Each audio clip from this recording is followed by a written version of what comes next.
माँ के बारे में क्या ही बोलूं, जो भी बोलूं वो कम है। लेकिन माँ एक ऐसा शब्द है जिसमें अपने आप में ही बहुत सारे भाव छुपे हैं। प्यार, गुस्सा, अपनापन, डांट और न जाने क्या क्या।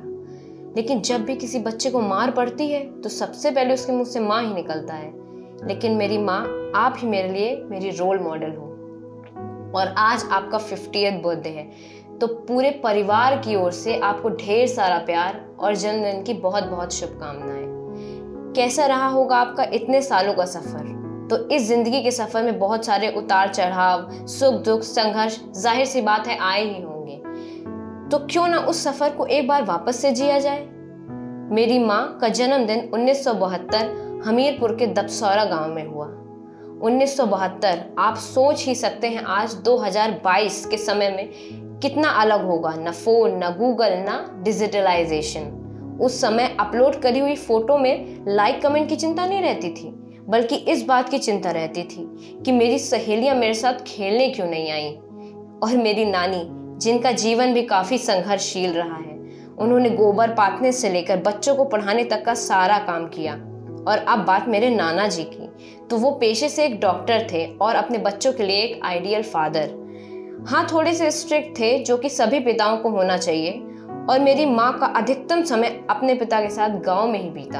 और नाना नानी ने ही अपने सभी बच्चों को ऐसे संस्कार दिए जो आज भी उन सबके दिलों को जोड़े रखते हैं।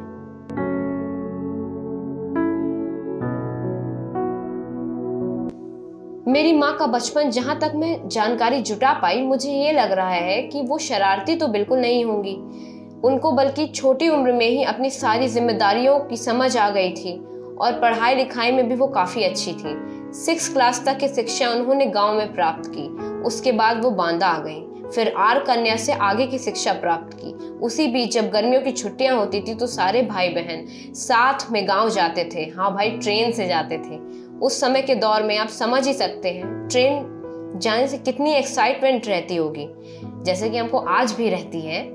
इसी तरह कुछ साल निकल गए और माँ का इंटरमीडिएट पूरा हुआ। महिला डिग्री कॉलेज से उन्होंने अपनी ग्रेजुएशन किया, फिर उसके बाद MA BEd किया।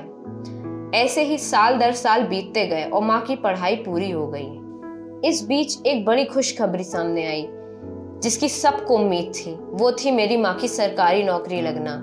सरकारी नौकरी लगना वैसे भी कोई आम बात नहीं थी, आज भी नहीं है। नौकरी तो करनी ही थी। जब नौकरी का पहला दिन था तो नाना जी उनको अपनी साइकिल में बैठाकर 10 किलोमीटर नदी पार करा कर लेके गए थे। हैट्स ऑफ टू यू नाना जी। तो कैसा रहा होगा उनकी जॉब का पहला दिन, ये तो हम उन्हीं की मुंह जबानी सुनेंगे। जॉब के 2-4 साल बाद ही 2001 में उनकी शादी हुई। एक नारी होने के नाते उन्होंने अपनी जॉब और अपना घर दोनों को ही बहुत अच्छे तरीके से संभाला, जिससे मेरे दादा दादी जी की वो फेवरेट बहू बनी। इसी तरह उन्होंने विभिन्न परिस्थितियों में सबके हृदय को जीता।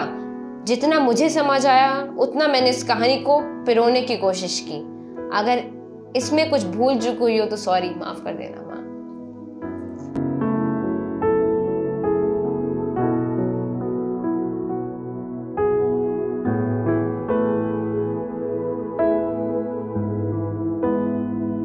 हालातों के आगे जब साथ न जुबां होती है, हालातों के आगे जब साथ न जुबां होती है, पहचान लेती है हर खामोशी में दर्द, वो सिर्फ माँ होती है।